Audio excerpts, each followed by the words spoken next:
technological advancement is one of them. And technological adoption, because the fact is we've had video conferencing before this, Yeah. and honestly, this is a joke we have internally, is that you often have a situation in corporate culture where honestly there are certain meetings which could have been an email. Yeah. And so you end up wasting all those hours, and you're not just wasting one or two people's hours, you're wasting a whole meeting rooms full of people's worth of time on something that you could have dealt with in an email. And then something else is that you don't have to wait for everybody to be together. You can use, if you need to see people face to face, you can use video conferencing. You can use WhatsApp calling if you don't want to necessarily have a video call, but a voice call. And I think the adoption of this kind of technology has been slow across corporates in the world, not just South Africa. And coronavirus has certainly given the whole corporate world a kick in the pants there to modernize its outlook on how it handles collaboration. Yeah, I wonder whether there are any blind spots because of just how fast we're moving. I mean, is there any concern in the tech space about what we might be missing out on, even if it's mulling over the ethical questions long enough as we advanced with our technology developments? Sure. I think the most pressing one is when we look at work from home and that sort of thing. Perhaps not ethical questions, but certainly management questions, and then the issue of how well certain people fare in work from home and how poorly others fare. So some people just need an office environment to perform at their best.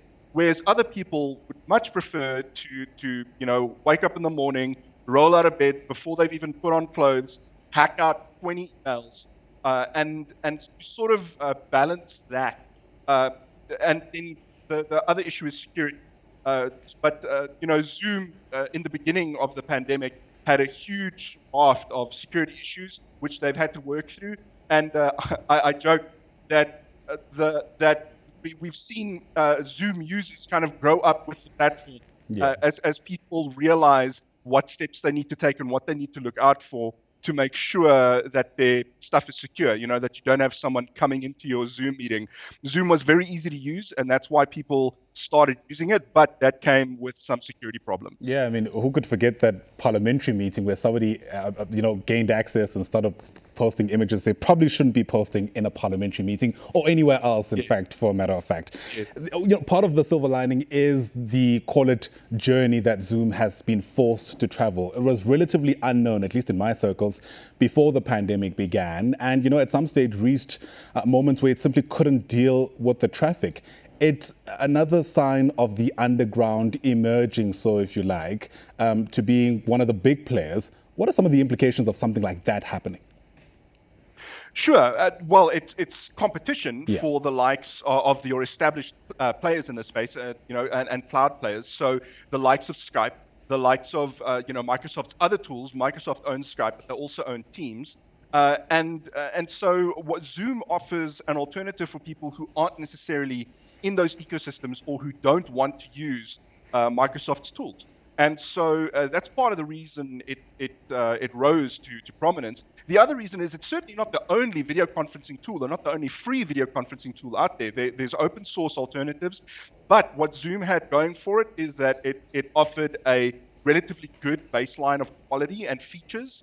And it was available for free, and it was very easy to use. You basically just send a link to people, they click on it, and it opens up the meeting. But that simplicity comes with significant security considerations, which Zoom and Zoom's users learned throughout last year. Yeah, it's difficult to speak about technological advances without speaking about social media. And in fact, some of the visuals we're rolling now feature exactly that element of the discussion. A big debate now is whether or not these platforms are simply too big, whether that, in fact, might even pose a threat to governments because of just how much influence these platforms have in some respects.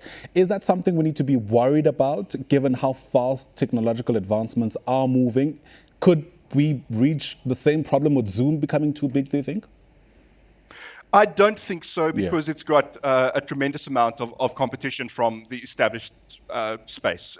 Microsoft, Google, Facebook, even, everybody has something that competes with Zoom. And so Zoom entered an incredibly competitive market and made a success of it. I think that's a way to look at the story. And obviously, it was helped along by circumstances way outside of its control. It got lucky, to put it blunt.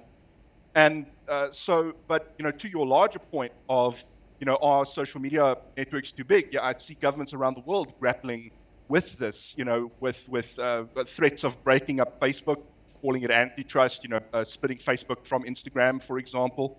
And so certainly what needs to happen, the commercial and corporate concerns aside, regarding whether Facebook is a trust that needs to be broken up, it's a monopoly. Is the thing that those of us who use social media around the world and are affected by social media need to learn what effects it has on us so that we can deal with it.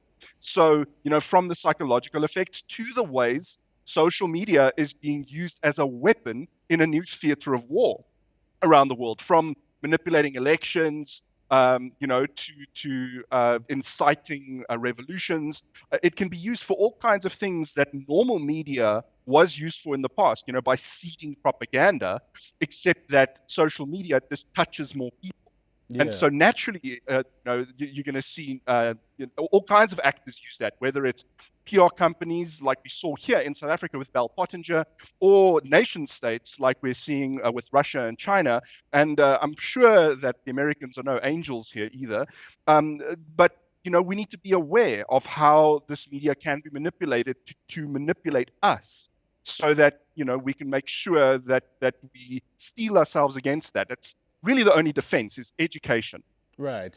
I'm no expert, but this doesn't sound like something the social media companies can do on their own. In fact, it doesn't sound like something the tech industry can do on their own. Who else then needs to come on board to drive home the message that I presume you're trying to spread now? Yeah, it's an interesting one, because we're seeing moves around the world to push the responsibility onto social media companies to basically police speech. And that's a dangerous road. I understand where it's coming from, because the fact is that political parties in the United States have been able to say whatever they want on these platforms. They can peddle any lie they want without it being fact-checked. Twitter taking some steps to prevent that, but Facebook firmly saying, no, we want to allow as much speech as possible, and taking a lot of flack for that. And it's an interesting philosophical debate that I don't think this is one where there's no easy right answer from where I'm sitting. I'm a huge proponent of freedom of speech, but I'm also a huge proponent in standing up against lies. And so there's two possible solutions here, and that is preventing lies on platforms, preventing, whether it's fake news or propaganda, which is going to be exceedingly difficult. It's a cat and mouse game. And the other one is more freedom of speech, is to get trusted voices out there, which is tricky, because you've had the likes of Trumpism and other populism undermining the very sources that are meant to fact check the powerful. And so you've got this natural distrust in the established media and fact checkers, and that doesn't help things either. So that leaves us in a quagmire as societies around the world.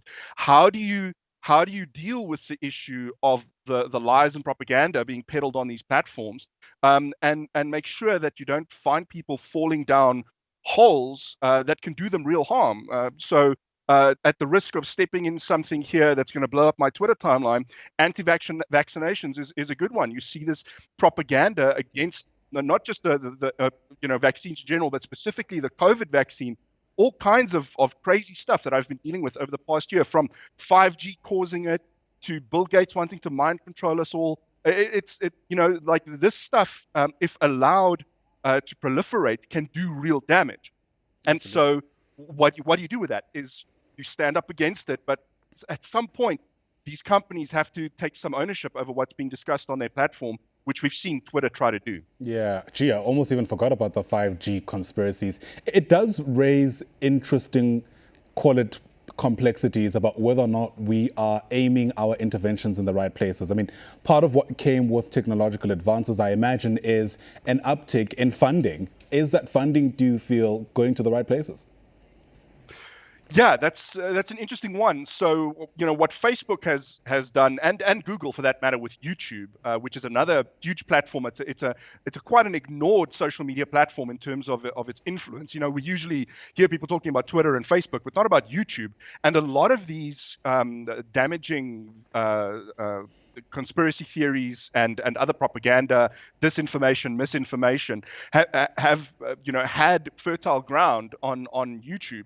And what these two companies have done is employed vast amounts of human moderators, but that comes with a human cost as well, because on top of like fairly harmless conspiracy theories like flat earthism and that sort of thing, you have like real bad stuff happening on these platforms, from terrorism, terrorist organizations recruiting, child pornography, real hardcore stuff that we're not even touching on here, that they really need to make sure that they're moderating. But now you've got these human moderators that have to look at the stuff as well, and that has a psychological impact on them. And so there's a huge equation here to balance for these companies, and so yeah, they've taken some of the money that they've earned, maybe not enough, I can't say, and employed just huge teams of human moderators. So they've got the artificial intelligence to flag something as potentially questionable, and then if the artificial intelligence, if it's the kind of content that the machine learning algorithm flags enough, or triggers like a red alert or whatever in this algorithm, then a human needs to look at it and decide whether some kind of intervention is necessary. Suicide is one thing on Facebook, where if somebody's threatening suicide on the platform, that that an algorithm triggers a response to try and get help to that person. And so it becomes just a huge responsibility on these companies. Absolutely. But if you end up becoming a monopoly in global discourse, then perhaps that's fair. That's the responsibility that you've inherited. Absolutely. Look, I mean, Jan, we can unpack these until the cows come home. Sadly, we've run out of time for this leg of what I imagine will be an ongoing conversation.